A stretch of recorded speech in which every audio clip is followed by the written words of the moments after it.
கிறிஸ்துவின் நாமத்தில் உங்களுக்கு வாழ்த்துக்கள் பல. இன்றைய நாளிலும் நீதிமொழிகள் 22வது அதிகாரம் 29வது வசனத்திலிருந்து உங்களுக்கு பேசுகிறேன்.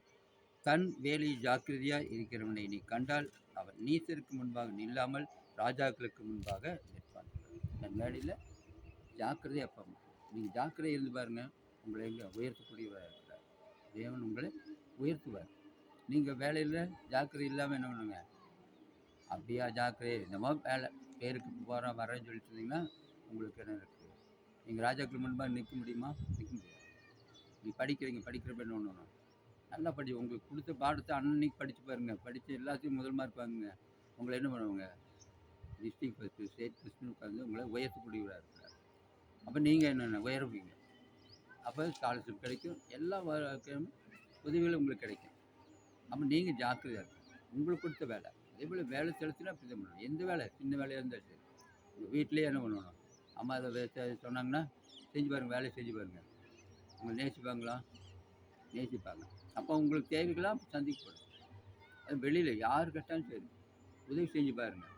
உடனே போய் உதவி செஞ்சு பாருங்கள். தேவன் உங்களை ஆசிரியர் கொடுக்குறார். எல்லாவற்றையும் நீங்கள் சின்ன வேலையாக இருந்தாலும் பெரிய வேலையாக இருந்தாலும் நீங்கள் ஜாக்கிரதையாக இருப்பார். அதே போல் வேதத்தில் பார்த்தீங்கன்னா ஒருத்தர் இருந்தார். யார்? தாவீது ஒருத்தர் பண்ணார். அவர் சின்ன ஆடு மேய்ச்சிருந்தார். ஆடு மேய்ச்சிட்டு தான் இருந்தார். அப்போ பார்த்தீங்கன்னா பெரிய வேலை கிடையாது, சும்மா ஆடு மேய்ச்சிட்டே இருந்தாராம். அப்போ ஒரு இடத்துல ஆடு வந்து ஆடை பிடிக்கிறதுக்கு என்ன சிங்கம் வந்தான். சிங்கத்தை வாயை அப்படியே ரெண்டாக கிழிச்சு இருந்தார். அதே மாதிரி ஒரு கரடி வந்துதாம்மா, ஒரு இது பிடிச்சாங்க. கரடியுமே அதே மாதிரி கொண்டுட்டாங்க. இந்த மாதிரி வேதத்தை பார்த்து சின்னது அது ஒரு ஆடு தானே போனால் போயிட்டு போகுது அப்படின்னு நம்ம விடக்கூடாது. தன் உயிரை பணையம் வச்சு அவன் என்ன பண்ணான், அவன் வேலை செஞ்சானான், காப்பாற்றினான், ஆடுகள் காப்பாற்றினான். அப்போ அவனை கடைசியில் என்ன பண்ணாரு, அவனை உயர்த்தினாங்க ராஜாவுக்கு முன்பாக. எப்படின்னா கோலியாத்துன்னு ஒருத்தன் இருந்தானா, எதிரி நாட்டுக்காரன் வந்து என்ன, அவன் பெரிய 9 அடி உயரமாக இருப்பான். அவ்வளோ பெரிய ஆள்.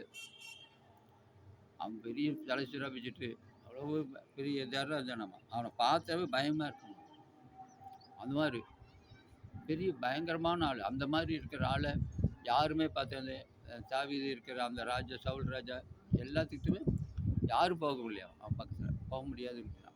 ஐயோ இவனை எதிர்த்து நம்ம போட முடியாது, செய்து இது பண்ண முடியாது, அவனை கொல்ல முடியாது, அவனை ஜெயிக்க முடியாதுன்னு சொல்லிட்டு இருந்தாங்களாம். அப்போ தாவீது போனான். தாவீது பார்த்துட்டு என்னது இத்தனை பேர் பயந்துருக்காங்களே, அவன் என்ன பண்ணான், ஆண்டவர் நாமத்தில் நான் போகிறேன், நான் தண்டுவேன் அப்படின்னா. சரின்னு ராஜா அனுப்பிட்டாரா, சரி நீ நீ போ. சவுல்கிட்ட சவுல் இது பண்ணிட்டாரு, தாவீது நீ போ அப்படின்னா. அவன் தாவீது என்ன பண்ணான், ஒன்றும் வேண்டாம் எனக்கு சொல்லி ராஜவசமெல்லாம் தரிச்சு போனானா, கிரீடமெல்லாம் வச்சுட்டு போனானா, தலையெல்லாம் சீராலாம் வச்சுட்டு போனானா. பார்த்து இதெல்லாம் எனக்கு பழக்கம் இல்லை, நான் என்ன பண்ணுறேன், இதெல்லாம் எனக்கு வேண்டாம்னு சொல்லிட்டு என்ன பண்ணான், கவுன்கள் மட்டும் எடுத்துனான். கவுன்கள் மட்டும் எடுத்துகிட்டு போனான். அடப்புகள் போனால் அவ்வளோ பெரிய ஜெயஜாண்டக்காக இருக்கான், பெரிய ராஜஸ்தான். பார்த்துட்டு இவனை பார்த்துட்டு அவன் கிண்டல் அடிச்சிருக்கானா, சின்ன பையன் நீ என்ன ஜெயிக்க போறியா அப்படின்னா. அவன் என்ன சொன்னான், ஆண்டவர் நாமத்தில் நான் வரேன் அப்படின்னு சொல்லிட்டு ஒரு கல் எடுத்து அடித்தானா, அப்படியே நெத்தியில் பட்டுன்னு அப்படியே கீழே விழுந்தானோ, கீழே விழுந்து அப்படியே இறந்துட்டாங்க. அப்போ இந்த ராஜான்னு பண்ணிட்டாரு. இது தெரிஞ்சோடனே ராஜா அவனை போய் அவனுக்கு பெரிய மரியாதையெல்லாம் கொடுத்து தன்னுடைய மகளை கல்யாணம் பண்ணி கொடுக்குறேன்னு சொல்லி பண்ணாராம். ராஜாவுக்கு முன்னம் நான் எப்பவுமே தினம் என் கூட உட்காந்து சாப்பிட்டு அப்படின்னாரு. அந்தளவுக்கு ராஜ சமூகத்தில் இருந்தான். பெரிய படைத்தலைவன் ஆக்கிட்டாங்க. அவன் வந்து பின்னால் என்ன பண்ணான், சின்ன வேலை தான் கொடுத்தாரு ராஜா. சின்ன ஒரு 100 பேருக்கு அதிபதியே கொடுத்தாங்களாம். அதில் ஜெயிச்சுட்டு வந்தானா. இப்போ 1000 பேருக்கு அதிபதி. இப்படியே படிப்படியாக என்ன பண்ணா, நாட்டிலே பெரிய தலைவனாகிட்டான். அந்த மாதிரி ஆனங்கட்டி என்ன பண்ணிட்டாப்புல, அவன் ராஜாவே மாறிட்டான். ஏன்னா தேவ உயர்த்தினார். சின்ன வேலை தான் கொடுத்தாப்புல ராஜா. அந்த வேலையை சும்மா செஞ்சுட்டு இருந்தான். ஏன்னா ஜாக்கிரதையாக இருக்கணும். கொடுத்த வேலையில் நீங்கள் ஜாக்கிரதையாக பாருங்க, உங்களை மேன்மேலும் உயர்த்தி கொண்டே இருப்பார். ஆண்டவர் சகல நன்மையாலும் உங்களை நிரப்புவார். அப்போ என்ன பண்ணுறாங்க, மேன்மேலும் நீங்கள் உயர்வீங்க. சிறு பிள்ளைகள் இந்த காலத்தில் சின்ன வேலையாக இருந்தாலும் பெரிய வேலையாக இருந்தாலும் வேலையை ஜாக்கிரதையாக இருந்து பாருங்கள்.